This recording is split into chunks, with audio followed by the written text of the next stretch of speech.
Ito na po yung ating langis na lilinisan po ni Bal. Ito na po pala yung sinuam po na langis. Kain na na. Baka mainit. Hindi, sanay na yan sa init. Kaya yan yung taba. Sarap. Ako giniginaw. Ako pala mag-upisang kumain eh.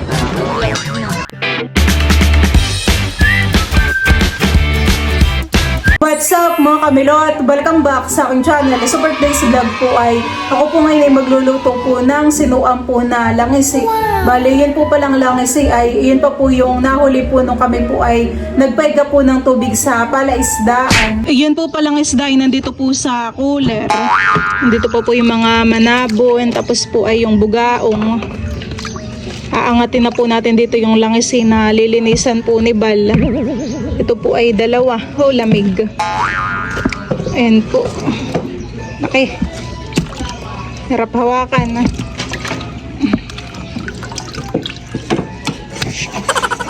Tapos ay may isa pa po.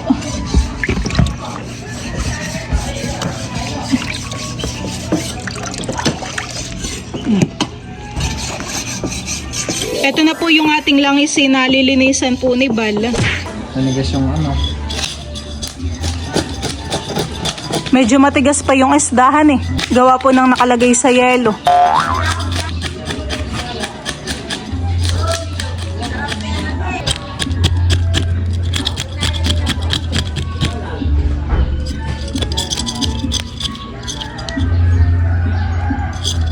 May tinig pa sa gilid, dahan-dahanin mo pagkakaliskis.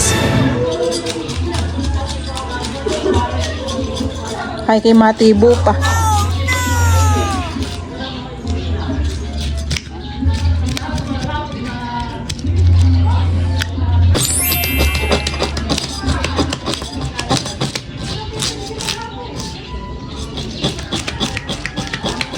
Yan pong isda ay papalangin na po ni Bal. Ito kalalaking hiwa. Hmm?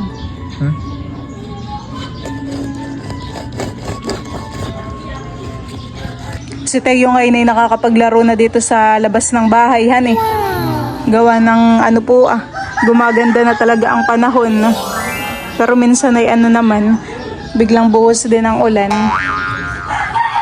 Ano okay na yun. No?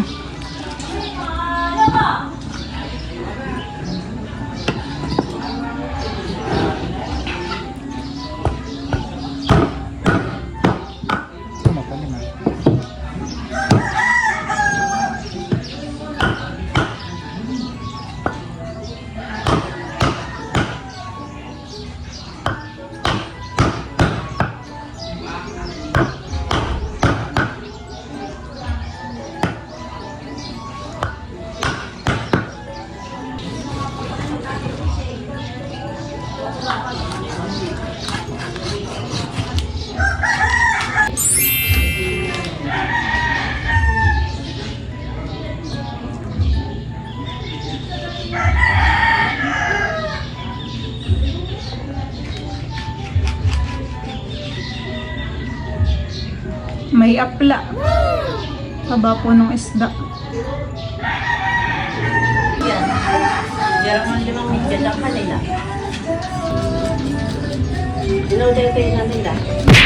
Kinakaliskisan na rin po ni Balian pong isang langis eh. Yan naman yata ay pandala kala Idro. Kalakim sa Maynila.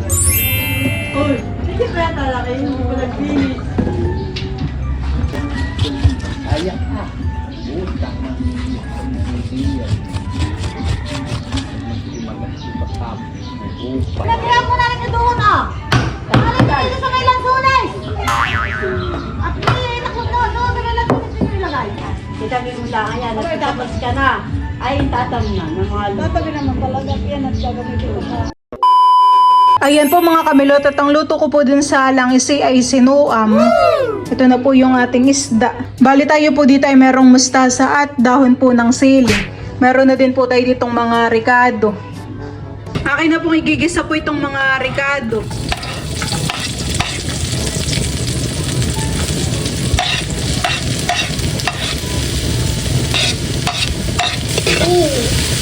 Bigyan mo kay Tita Kim. Akin na pong ilalagay po itong mga isda.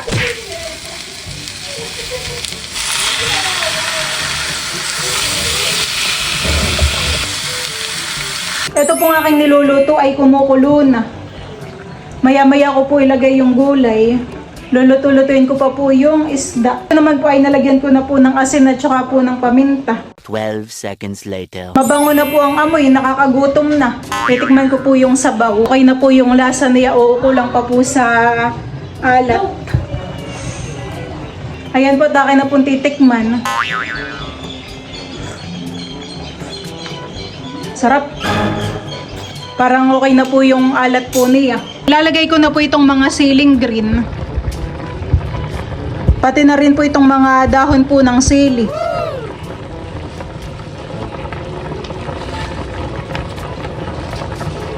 Ito po ang ating gulay at saka mustasa.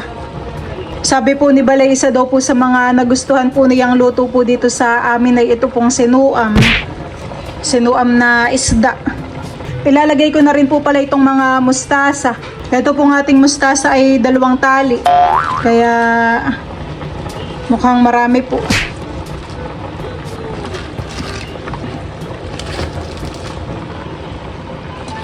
Dami ng gulay.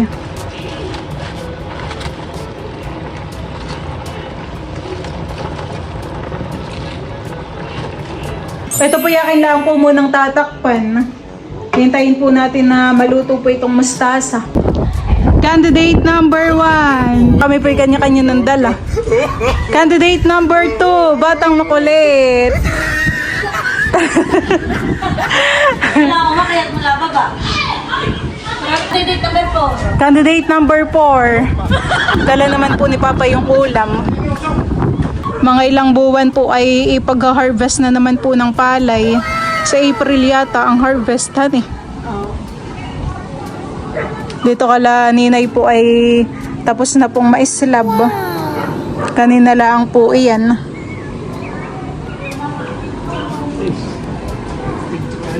Tuwang-tuwa pa po si Teo, hindi alam ay para hindi maglakad-lakad dito sa taas ay inupo na ng Tita Kim. Excited na po yung kumain. Eat!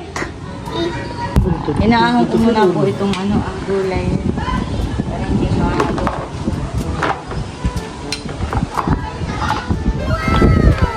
Wow, sarap. Tamang-tama at mahangin. Oh, ito Mainit ang sabaw. yung Apla.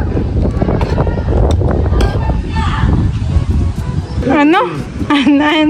Excited? Mama, pahingi daw po ng sabaw si Teo. Pepray na po si Teo. The Holy Spirit. Amen. Thank you po, Papa Jesus, sa food. Baka mainit. Hindi po. Sanay na yan sa init.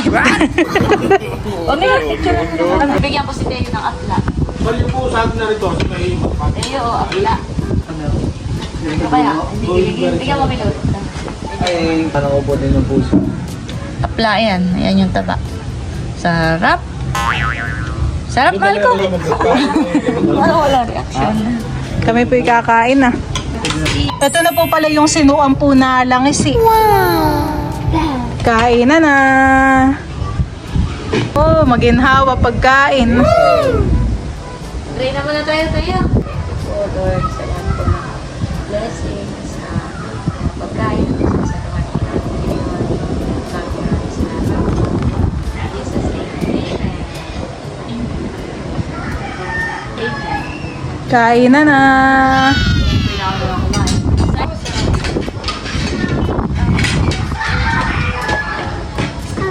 Kanin? Yung sa kanyang Gusto mo yung ulo?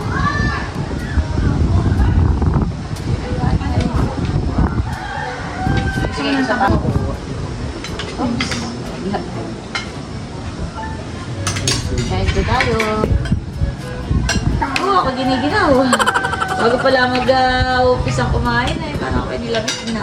Pagpapawisan ka po na yung sabaw.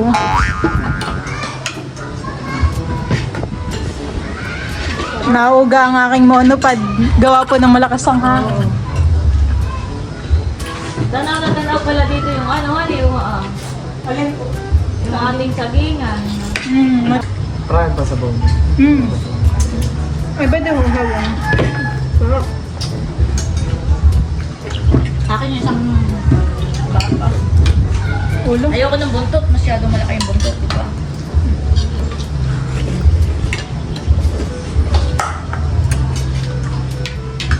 Oo, ang kay Nini. Pakita mo yung kay Nini. Dali. Ilabs. Kuha ka pa din ng gulay. Pakita ko muna. Punong-puno po ng sila yung kay Kim na pinggan. Sarap pa naman. Sili. Up. Picture nga muna, Nini. Tayo. Kain po tayo. Sure na ba yan? Namakhan na. Ito o kaya yan? Gulay ang sarap.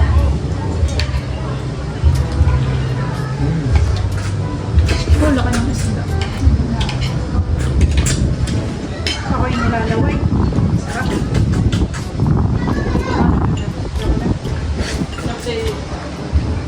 Ito na natin. Tinimbang ngunit sobra. Ikaw naman po may nagpadala po sa Maynila po ng mga ulam, han eh. Ng langis eh.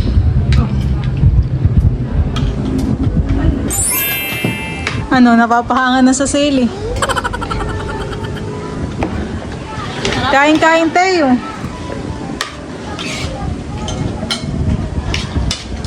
May ilong ay, may ilong. May ano na sa ilong. May isda. Sarap naman. Ang langis. Maganda rin dito ang vlog do. Ba't meron ka? Ba't may building tayo? Paano mo tawag na? Yung ano, yung charge, ano? Portable na ano ito. Ang problema, mahangin. Ito pagkakahangin. Ba't kaya mo tingnan mo yung yan? Ano nga tanda? Yung paligid? Ha? Ba't nangipin kaya eh? Nakakulala po sa brush. Ay, tabi mo lang. Bibig. Kain pa, may lang.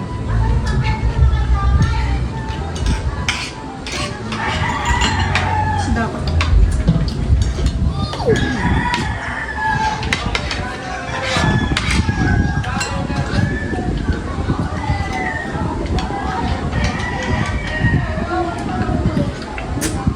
Pag yung mga sa dapat Ano rin ang tawag doon? Pag nasa dagat, tingalik ko. matagal-tagal po palang bakasyon ni Kim. Ilang araw, Kim? 10 days?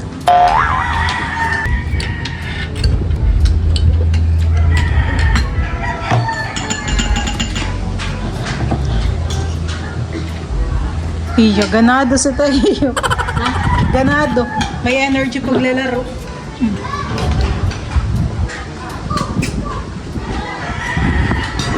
Ganda nito.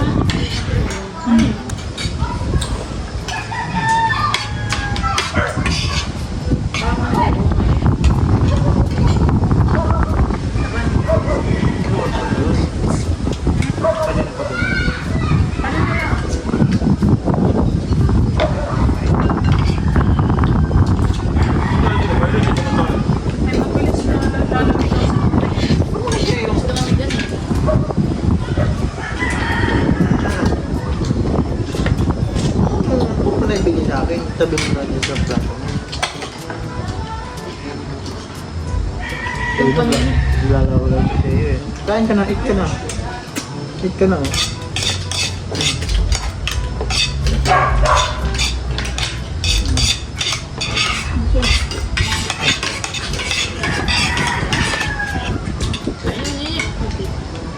Papa. Bang. Papa. Ubusin natin. Bakit? Why? Baba? Double daw. Nana. Nana. Wala na. Mimi. Mama. Bukod tayo.